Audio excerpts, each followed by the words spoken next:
Hello，大家好，欢迎来到我的频道，我是陪你一起换个角度看世界的唐。最近一段时间呢，我又重读了一遍《红楼梦》，这次重读呢，给了我很深的感触，其中感慨最多的就是王熙凤的悲惨命运。带出去打20板子。是。二奶奶，哎呀，饶了我吧，二奶奶，我再也不敢了，二奶奶。明日再有误的，打40。放在现代社会来说，王熙凤呢，绝对是职场拿捏的女强人，两商通才的天花板。她是曹雪芹琢磨最多的人物之一，但名字呢，就在这个回目当中出现了多达11次。她的出场，她执掌荣宁国府的势力呢，作者无一不精雕细琢。但曹雪芹呢，并没有给她安排上好的命运，她遭丈夫多次劈腿，又染上雪崩的身疾，短命而死。有人说，这是因为她像曹操一样奸邪，所以呢，才受了恶报。这种道德说教式的说法呢，显然是拉低了整个小说的利益。那么，曹公为何下手如此狠辣？今天呢，我们就从一个更大的话题——传统文化当中的气论，大胆猜测一下曹雪芹透过王熙凤的悲惨命运表达的深刻议题。话不多说，我们开始本期话题：为什么逆天改命如此之难？曹雪芹为何要编写这样一部不算英雄的英雄谱呢？由高鹗续写的后80回《红楼梦》一直饱受人们的争议，这里面的争议就包括王熙凤的命运。比如说，人们认为呢，高鹗不应该在死前给她编排被恶鬼索命的情节，也不应该呢让她力换反精灵。不过，人们虽然为王熙凤打抱不平，但是呢，还是认为如果说让这个曹雪芹本人来写他的这个情节呢，虽然会更深刻，但是呢，他也会更凄惨。正像他的判词昭示出来的这个悲剧的命运：凡鸟偏从末世来，都知爱慕此生惨。一从二令三人木，哭向金陵事更哀。他是我们这里有名的泼皮破罗户，南省叫辣子，你呀就叫他凤辣子吧。哎呀，这是因为在曹雪芹看来，王熙凤的外在命运与内在命运注定了她的悲惨结局。在故事的这个演进当中呢，曹公就一直为这种宿命般的外在命运铺陈。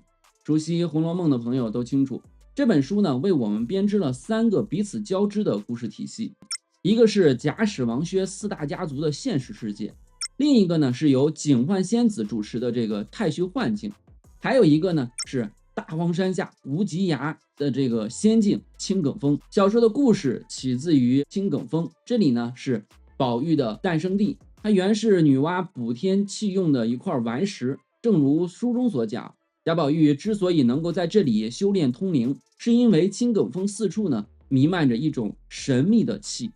这些气呢由盘古开天辟地之前的元气生成，因风云际会摇动感发而布散开来，弥漫冲塞于天地之间，阴郁凝结，随物复兴。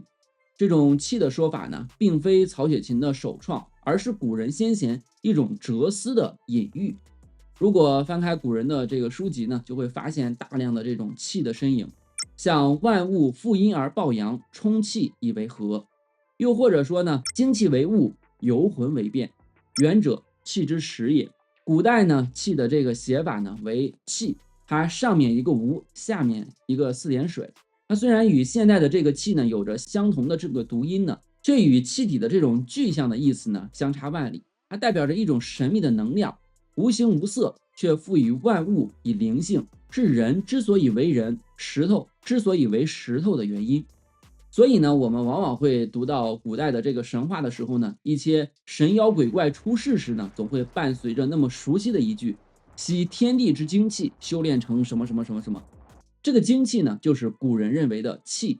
周易是气论的最早出处，老子、庄子、荀子、孔子、淮南子、管子等等反正就是很多子都对这种气的学说呢做出过发展。到宋明时期呢，这一学说发展成为了一套完整的体系。我们不妨写成一个简约的公式，这就是太极生成气，气幻化为阴阳，阴阳生成金木水火土五行，五行呢而生成世界万物。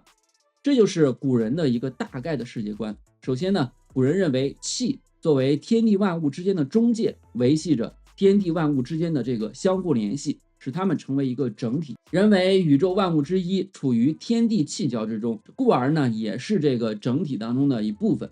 通过气的中介作用呢，人与天地万物的变化呢息息相关。其次呢，气也是生命的根基，宇宙万物由精气构成，那么人类呢也是由天地阴阳精气交感聚合而化生。最重要一点呢，就是气分阴阳而化五行，所以呢这也让气呈现出升降聚散的规律。它的升降聚散呢，又会推动世界万物呢呈现出盛衰交替的发展规律，盛则兴，衰则亡。在古人看来呢，这是亘古不变的规律。回到《红楼梦》的故事，曹雪芹就认为呢，王熙凤惨在她的一生呢，就生活在由盛至衰的衰败之气。这种衰败之气长什么样子呢？曹雪芹通过太虚幻境的一幅画呢，进行了隐喻。在第5章当中，宝玉神游太虚幻境，就看到了这幅画。画上呢站着一只雌凤，它站在一片冰山上。这片不断融化的冰山呢，就是它无力逃脱的衰败之气。钱省多了，外人笑话；老太太又受委屈，家下人也抱怨刻薄。可是，若不趁早料理闲省之计，不几年就都赔尽了。我们都知道，王熙凤呢生于金陵王家，她的叔叔呢是全书当中并未出场但权势熏天的王子腾。按说含着金钥匙出生的人吧，命一般都不会太差，但是呢，她嫁入了金玉其外败絮其中的贾家。贾家呢蒙受皇恩已有5代之久，祖先贾演和贾源呢因战功起家，但是呢他们的这个子孙呢却一个比一个不成器。书里的贾政就是一心想做神仙，贾赦呢袭了父亲的官位，却只知道在家里和小老婆喝酒。书中的焦大呢就在醉酒之后呢曾这样骂道：祖宗九死一生，挣下这个家业，挣下这些畜生来呀！偷鸡戏狗，八会的八会。她嫁给的贾琏呢同样也是不务正业的典范，他不喜欢读书，家里呢就只好给他捐了个官。但是呢他也不牢牢稳稳的搞仕途，依旧在家里游手好闲，满脑子想的都是淫邪之事。在王熙凤生日之时呢，还不忘和鲍二家的私通。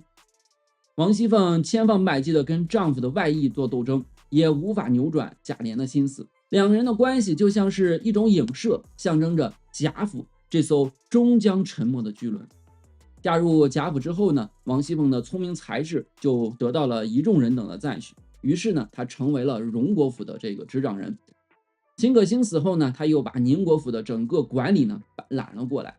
他一上任呢，就先发表了长达500言的这个就职宣言，明确分工，宣布制度。如今都有了定规，以后哪一行乱了，我只和哪一行说话。快刀斩乱麻，过去的这个无头绪呢，经他这么一治理，几天的功夫就荡然无存。但是虽然凤姐呢兢兢业业，不辞辛劳，贾府呢还是迎来了这个衰败的命运。所有的男丁呢都不务正业，元春生了贵妃呢，却突然无疾而终，家族呢也迎来了抄家的命运。在后10回当中，王熙凤的病呢越来越重，为此请来了大夫，诊断之后呢开出了方子，方子当中呢需要使用这个一味药材，这就是人参。但是在偌大的这个家族里面翻了一个遍，竟然一根呢也找不到。最后在贾母的这个房中呢，终于送来了一根上等的人参。但这味药材呢，虽然十分稀有，但已历经上百年，早已失去了药剂的作用。这一情节将贾府的衰败刻画得入木三分，也为王熙凤的死种下了基因。当然，一个人物的命运呢，并非只有外在的推动力，其内生的因素呢，也注定了王熙凤的悲惨结局。曹雪芹是如何理解人性的呢？在第2回当中，曹公就借用贾雨村之口，隐晦地给出了答案。正如前面所讲，人呢是由气所化生，而古人认为呢，不同的气会让人呢变成2种人。由正气所生的人呢，往往是圣贤忠孝的典范，而邪气所生则为奸逆、卑贱、愚笨之辈。但曹雪芹呢，并不这么认为，他认为呢，还存在第3种人。这种人身上既有正气，也有邪气，二气本不相容，但是相逢之后呢，就会激发出一种新气。他说：“男女秉承此气而生者，上不能成为人人君子，下不能为大凶大恶。至于万万人之中，其聪俊灵秀之气呢，则在万万人之上；乖僻邪料不近人情之态呢，又在万万人之下。”曹雪芹通过笔下的人物呢，就描绘出来了这样的人性观。王熙凤呢，正是其中之一。王熙凤的身上呢，一直存在着正邪两气。她的正可以从秦可卿的这个交往当中和对林黛玉的这个态度当中呢，可以感受出来。她的邪呢，则来自于原生家庭。正如前面所讲，王熙凤是含着金钥匙出生的，但她出生之时呢，家中男丁不旺，所以呢，一直被家里面呢当做男孩来养。这种原生家庭致使的扭曲呢，赋予了她身上一种邪气。为了整治癞蛤蟆贾瑞，他就独设相思局，不成想呢，却害死了贾瑞。他性格也泼辣、强势、善妒，不是男儿却心似男儿，有着极强的权力欲。这种权力欲呢，让他机关算尽，反而害了青青性命。可婶子，千万别忘了盛宴必散的俗语，不然后悔也无益了。他坐上了这个荣宁两府的第一把交椅之后呢，就开始千方百计的抓权抓钱，用贾府众人的月钱呢放高利贷，协理宁国府时呢又顺手牵羊捞了3000两银子。这些作为呢，让他害死一对青年未婚夫妻，尤二姐、鲍二家的。到他获罪病倒之时呢，凤姐就成了邢夫人和贾琏的板上鱼肉，被拉出来一张张罪状。张金戈事件图财害命，唆使张华制造官司整丈夫，妒忌泼汉害死尤二姐，墙倒碧玉众人推。这些祸事就像一张张大字报，写就了王熙凤的终极命运。哪怕不死呢，她呢可能也等不来更好的结局。二奶奶，二奶奶，二奶奶，这让她死的悲哀又荒唐，死的难以置信又合情合理。正如书中的那一句诗一般，满纸荒唐言，一把辛酸泪。都云作者痴，谁解其中味？解的是什么味呢？这就是荒诞不经的命运。命运是什么呢？哲学家冯友兰就曾给出过这样的答案：它是一个人无意当中的遭遇，遭遇只有幸和不幸，没有理由可说。王熙凤的一生呢，触碰的就是不幸，无处反抗，又无处说理。当然，凤姐即使死了，她的故事呢并没有完结。曹雪芹呢还设了一个太虚幻境，这正是作者的高明之处。王熙凤被登入金陵12钗正册，她的故事呢也被记载在了青埂峰的那块石头上。采用这样的故事架构呢，显然作者并不是希望做一种道德上的批判，而是谱写另外一种算不得英雄的英雄谱。命运是什么呢？在曹雪芹编织的《红楼梦》里面，显然是一种先知注定的论调，这给这部著作呢披上了浓重的悲观主义色彩。